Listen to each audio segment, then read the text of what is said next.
Hi there! Today, we're gonna talk about what lies ahead. Sa sobrang busy ng mga tao sa mundo, sobrang abala sa dami ng ginagawa ng mga tao ngayon, trabaho, pamilya, pangarap, ay nakakalimutan nila na meron pang buhay pagkatapos ng buhay na ito.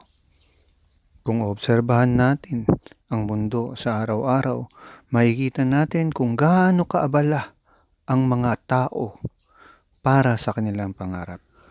Linawin ko lang na hindi po masama ang magkaroon ng pangarap. Actually, kinokondena rin ng Biblia ang mga taong walang pangarap.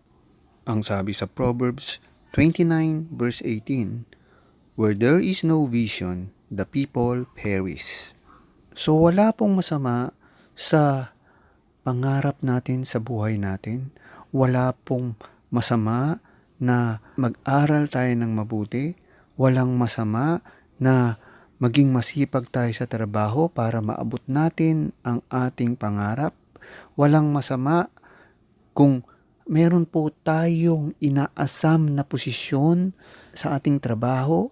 Wala ring masama kung nagpaplano kang magnegosyo, magsarili, or meron kang pangarap na maabot, magtayo ng sariling kumpanya, mag-asawa balang araw, magkaroon ng anak, magtayo ng sariling pamilya, magkaroon ng magandang tahanan, maginhawang buhay. We are also here to dream, to plan our life dito sa mundong ito. Hindi po kasalanan ang maging successful sa buhay, hindi rin kasalanan ang maging mayaman. Ang pinag-uusapan po ay paano mo ginawang successful ang buhay mo. Paano ka yumaman? Doon po ang pinag-uusapan. Kung naging successful ka sa buhay mo dahil marami kang tinapakan, marami kang inagrabyado, marami kang kalokohan na ginawa, kaya ka yumaman ay dahil marami kang ninakaw, nagsinungaling ka, nangurakot ka, doon po pumapasok ang kasalanan. Ngunit kung tayo naman ay naging mayaman sa matuwid na paraan, ito po ay hindi kasalanan sa mata ng Diyos. Have you ever heard sa mga reasoning na bukas na natin or tsaka na natin problemahin pagdating natin? Have you ever heard sa reasoning na tsaka na natin problemahin pag nandun na tayo? Or tsaka na natin problemahin, matagal pa naman yan eh. Sa buhay natin dito sa mundong ito, ang mga reasoning na ito o ganitong pananaw ay minsan ay tama rin. Nabanggit ng ating Panginoong Jesus sa Matthew 6:34, "Therefore, do not worry about tomorrow, for tomorrow will worry about itself. Each day has enough trouble of its own." So tama rin na iset aside muna natin yung mga problema natin, yung mga matatagal pa natin problema, yung problema natin bukas, next week, next year. Para less stress ay isatabi muna natin dahil ang sabi sa Bible, each day has enough trouble of its own. Pero pagdating po sa spiritual life, ay hindi po natin pwedeng i-apply ang sinabi ng Matthew 6:34. Dahil ang nais po ng ating Panginoon ay habang nabubuhay po tayo dito sa mundong ito, ay i-prepare din natin ang buhay natin sa kabilang buhay. Hindi po natin pwede sabihin na tsaka ko na aasikasuhin ang spiritual life ko pagpatay na ako. O tsaka na pag mahina na ako. O tsaka na pag may sakit na ako. No, hindi po pwede yung ganun. Marami tayong mga reasoning na naririnig na tsaka ko na yan, pagkakaabalahan pag matanda na ako. Tsaka ko na yan pagkakaabalahan. Enjoy ko muna ang aking pagkabata. Magpapakasaya muna ako, magpapakasawa muna ako sa kasalanan. At saka na pag malapit na akong mamatay, tsaka ko na lang aasikasuhin ang spiritual life ko. Yung iba naman ay sinasabi, bahala na si Lord kung saan niya ako gustong dalhin. Bahala na si Batman kung saan ang destinasyon ko pag ako ay namatay. Basta dito sa mundong ito ay gagawin ko ang magpapasaya sa akin. Habang nabubuhay ako, magpapakasaya ako. Habang nabubuhay ako ay gagawin ko lahat ng gusto ko.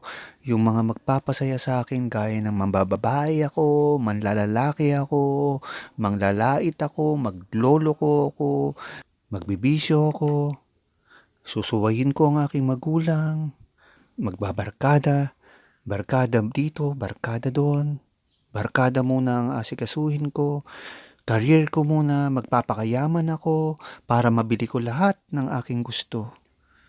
Unahin ko muna ang pamilya ko, ang future ng mga anak ko. Yan po ang mentalidad ng karamihan sa atin. Tsaka na natin pag-usapan yan kung saan ako pupunta pag ako ay namatay. Yung iba naman ay naniniwala po sa purgatory.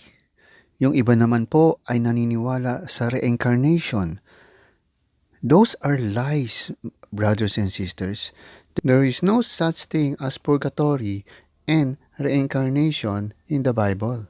Hindi po totoo yung turo o kasabihan na kapag dumating tayo one day sa langit at tayo po ay ginudge ni God at hindi po tayo nakapasok sa langit, ay bibigyan po niya tayo ng isang place na madilim kung saan ay pagbabayaran natin ang ating mga kasalanan doon for a certain period of time.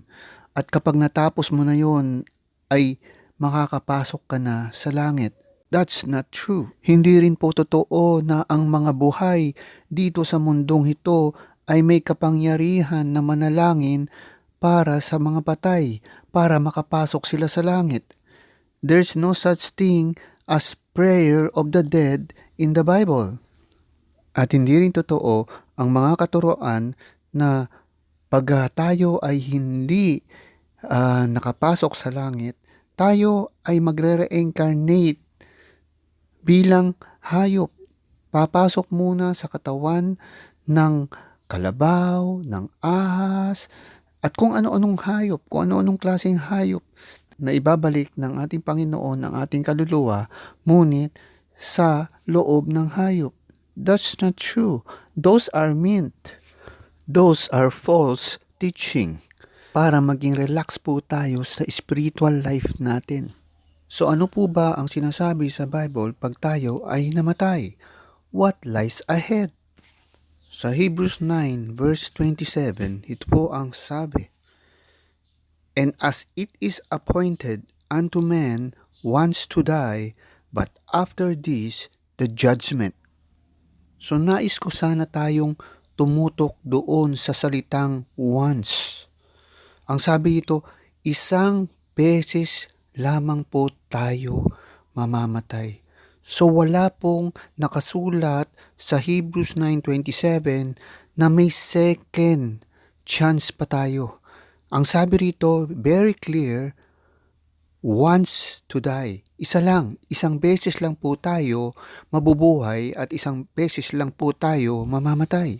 And after we die, we will face God.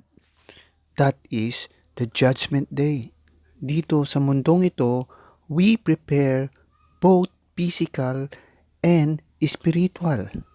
Kaya nga po nakakalungkot na marami pa po sa atin ang naniniwala na meron pang ibang time para i-prepare ang kanilang spiritual life.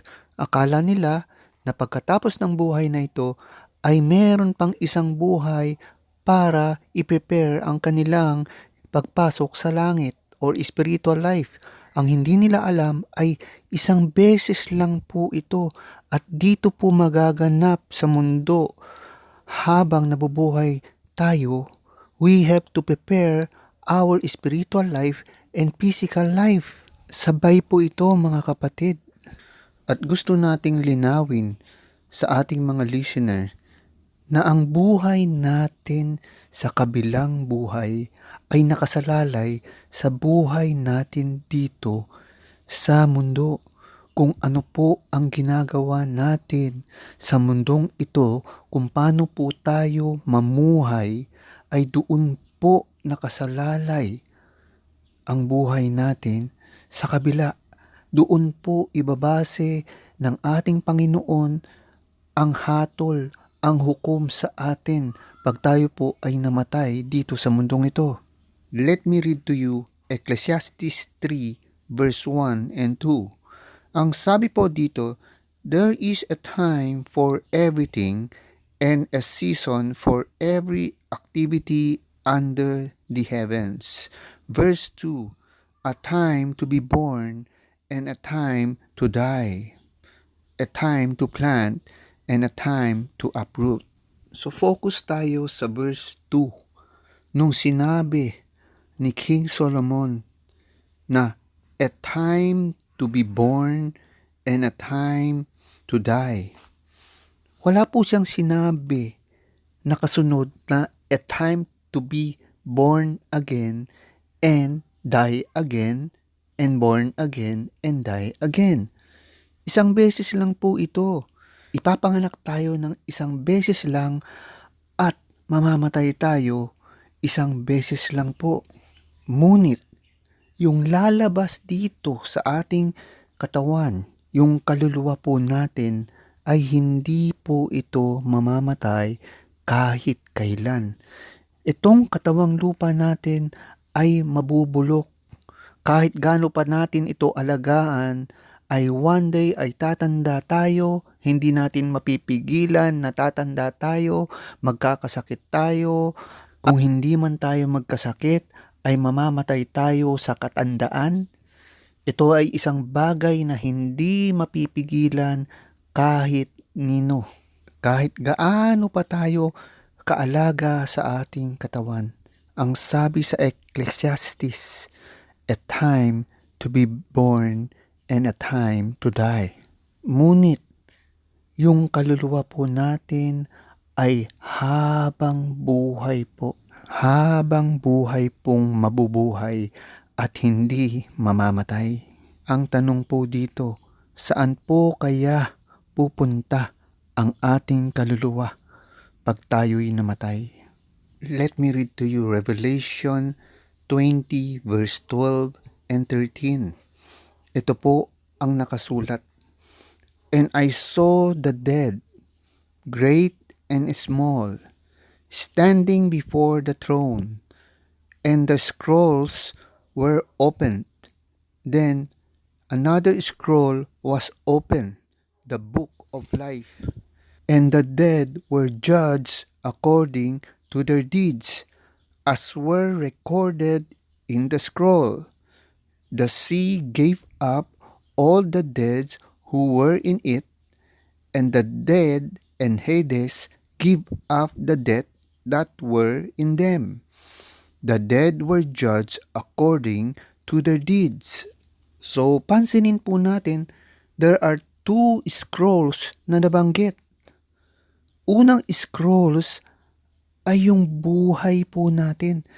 Nakasulat pala sa kalangitan, lahat po ng ating ginawa, meron pong nagsusulat dito sa mundong ito na hindi natin nakikita ng buhay natin.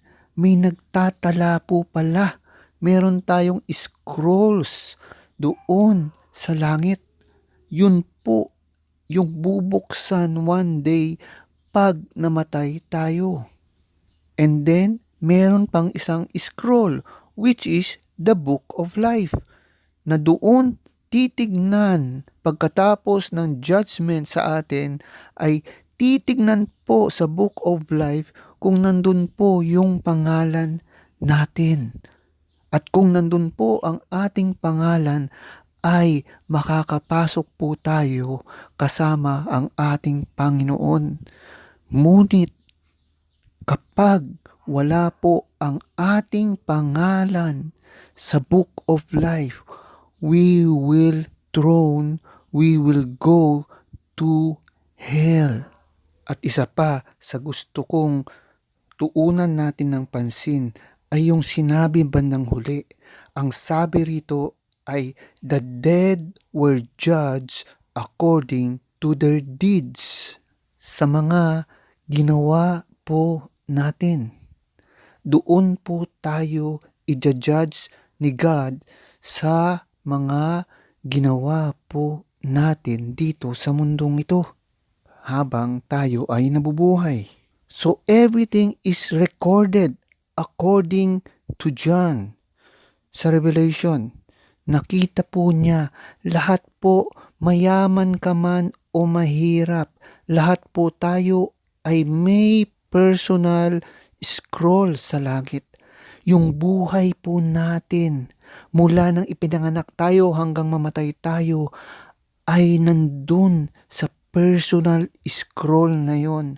Lahat po ng ginawa natin, mabuti o masama, lahat po ay naroon sa liwanag man o sa dilim, mga sikreto natin, yung mga bagay na walang nakakaalam na ginawa natin dito sa mundong ito. Nakasulat po lahat doon. Wala pong ligtas, good and bad. Ano po ang sabi sa Lucas 12 verse 2? Ang sabi po rito ay walang natatago na hindi malalantad at walang nalilihim na hindi mabubunyag. On Judgment Day, ipapakita ng ating Panginoon ang buhay natin dito sa mundo. Lahat po ng ating ginawa, recorded po yan. Wala po tayong ligtas sa harapan niya. Just imagine kung ganun klase ang magiging judge natin. Just imagine na ganung Diyos ang makakaharap natin. A God that knows everything. So paano natin ito lulusutan? Dito sa mundong ito, may pera ka, mag-hire ka ng magaling na attorney, kahit ikaw ang may kasalanan, ay kaya niyang balibaliktarin ang batas at lumabas na ikaw ang may tama.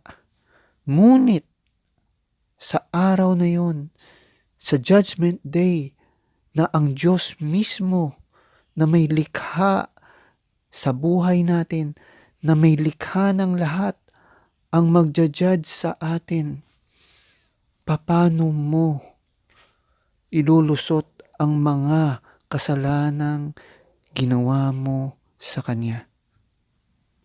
Ako mismo, I can't imagine that day na kapag kaharap ko siya. Paano ko gagawan ng palusot? How will I make excuses sa mga bagay na ginawa ko, sa mga kasalanan na ginawa ko? Sa isang hukom na alam niyang lahat hanggang sa kaibuturan ng puso ko. He knows everything. So hindi ko siya maloloko. God cannot be mocked. Hindi kagaya ng mga hukom dito, pwede pa nating ikutin. Ngunit sa Diyos, I don't think makakalusot tayo, guys. He knows everything. Kung dito ay magaling tayo magpaikot-ikot, magaling tayong magmanipula, kasalanan mo na ay nagagawa mo pang kasalanan nila, pagdating sa langit, I don't think mababribe natin ang Panginoon. Kahit ganot pa tayo kayaman dito sa mundong ito, ikaw man ay naging presidente ng isang bansa, o gaano ka kayaman, bilyonaryo ka man, you cannot bribe God. God cannot be mocked. What we sow, that will He also reap. Sa araw na yun ay hindi na natin control ang buhay natin. Dito sa mundong ito, we have freedom to choose kung ano ang gusto nating gawin. If we want to love God or not, if we will keep busy sa ating mga negosyo, sa ating pamilya, o kung ano man ang ating pinagkakaabalahan dito sa mundong ito, we have the freedom. But once we die, at kinuha na po ng ating Panginoon, ng ating kaluluwa at espiritu, hindi na po natin yun control. The freedom is gone. The judgment is on God. Hindi natin pwede sabihin sa Diyos that day na, Lord, ito yung mga pera ko, ito yung mga kayamanan ko, Lord, iyon na. Lord, ito na yung magagara kong kotse, iyon na. Lord, ito yung malaki kong negosyo, iyon na. Pabalikin mo lang ako sa mundo para itama ang mga mali ko. Hindi po natin kayang i-bribe ang Diyos. Hindi sasabihin ni Lord na, oh, talaga? Sige, akin na yung pera mo. Akin na yung mga lupa mo. Akin na yung mga kayamanan mo. No. He owns everything. Siya po ang may gawa ng lahat. Lahat ng meron tayo ay siya ang may bigay. Can you imagine what I'm thinking? We own a little portion dito sa earth. Ilang hektarya na lupa, mga negosyo, ilang milyon, bilyon na pera. But God owns everything. Lahat ng planeta, Milky Way, universe, mga bagay na hanggang ngayon ay hindi pa nakikita ng mga scientists. He owns everything. So ano ang pwede nating i-offer sa Kanya? He owns everything.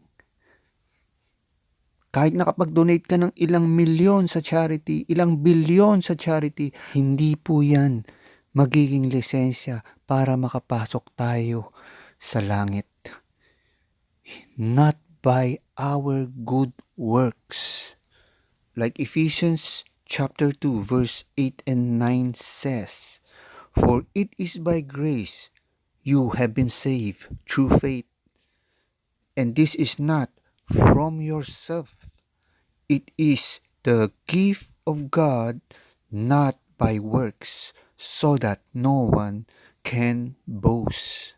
Hindi po dahil sa magaganda nating gawa, kaya tayo maliligtas barang araw. Hindi naman ibig sabihin na huwag tayong gumawa ng maganda dito sa mundo. Pero hindi po yun ang basehan ng kaligtasan. Hindi po porke nakagawa tayo ng mabuti, hindi porke mabait tayo dito sa mundong ito, ay maliligtas na tayo. Hindi po yun ang basehan. Marami akong nakakausap at naitatanong sa kanila na paano ba nila masabi o paano nila masasabi na sila'y makakapasok balang araw sa langit. Ang lagi nilang sagot ay, nagbibigay naman ako sa mahihirap. Mabait din naman ako. Tuwing December nga, nagpapa-food feeding ako sa kalye. Tuwing December nga, nag-gift giving kami. Namimigay kami sa mga mahihirap. Iniikot namin ng orphanage at nagbibigay po kami. Surely, you will get blessing sa mga bagay na ginawa mo sa kapwa mo. Sa mga tinulungan mo, for sure, ibabalik po yan ng Panginoon triple sa iyong mga ibinigay. Ngunit, hindi po yun ang basehan ng kaligtasan. For all have sinned and fall short of the glory of God. Romans 3 verse 23 says, ang wala lang pong kasalanan ay ang Diyos Ama, Diyos Anak, Diyos Espiritu Santo. Puwera sa kanila, lahat po ng nilalang, maging santo, maging mga propeta, mensahero ng Panginoon, lahat po yan ay may kasalanan and come short from the glory of God. At dahil po sa pagmamahal ng Diyos Ama sa atin, He make a way para makapiling niya tayo, and that is through Jesus Christ our Lord and Savior. Na dapat lahat tayo ay mahihiwalay sa Kanya at mapupunta sa impyerno, because the wages of sin is death, but the gift of God is eternal life through Jesus Christ our Lord.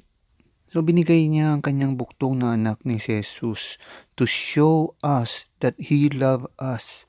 Sinakripisyo niya po ang kaisa-isa niyang anak para sa ating kaligtasan. For God so loved the world, tayo po yung world na yun, that He gave His one and only Son, that whoever believes in Him shall not perish but have eternal life. John 3:16. Sa araw na mamatay tayo at haharap tayo sa trono ng Diyos, hindi natin masasabi sa harap niya na hindi niya tayo mahal. Dahil isasabihin niya sa atin, binigay ko ang aking pinakamamahal at nag-iisang anak para sa kaligtasan mo.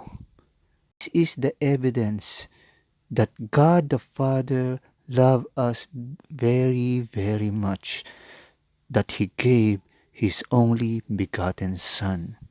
All He asks is that we must have a relationship to Him through Jesus Christ our Lord. Repent from our sin, dahil doon po niya ibinigay ang kanyang buhay sa kasalanan po ng sangkatauhan. That is the reason why Jesus Christ sacrificed His life for us. It is because of sin. At yun po ang gusto niyang pagsisihan natin at baguhin natin sa ating buhay. Lumayo po tayo sa mga alam nating mga maling gawain natin. Pagsisihan po natin ang mga ginagawa natin na alam natin nakakasakit sa Diyos at sa kapwa natin. Let's read the Bible, na love letter ng Diyos para sa atin. Ito lamang po ang libro na iniwan ng Diyos for us, the Bible. So let's read it upang sa ganun ay lumago ang relationship natin sa Kanya. Without reading the Bible, paano natin malalaman ang gusto niya at ayaw niya? Nakakalungkot isipin na maraming tao na nagsasabing mahal nila ang Diyos, ngunit kung tatanungin mo kung nagbabasa ng salita ng Diyos, they will answer you, no, wala kaming oras. So don't expect sa araw na pagharap natin sa Panginoon na magkakaroon din siya ng oras sa atin. Sasabihin din niya sa atin, anak, nung nabubuhay ka sa mundo, ay wala kang oras sa akin. Kaya ngayon, ako naman ang walang oras sa iyo. Like Luke 13:27 says, and He will answer, I tell you, I do not know where you are from. Depart from me, all you evildoer. So today, I encourage everyone to give time to God, to love God, to put your faith in God.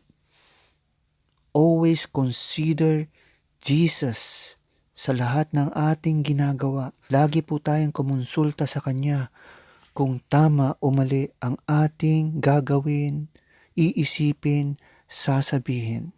God is looking for a man in action. Maraming salamat po sa lahat.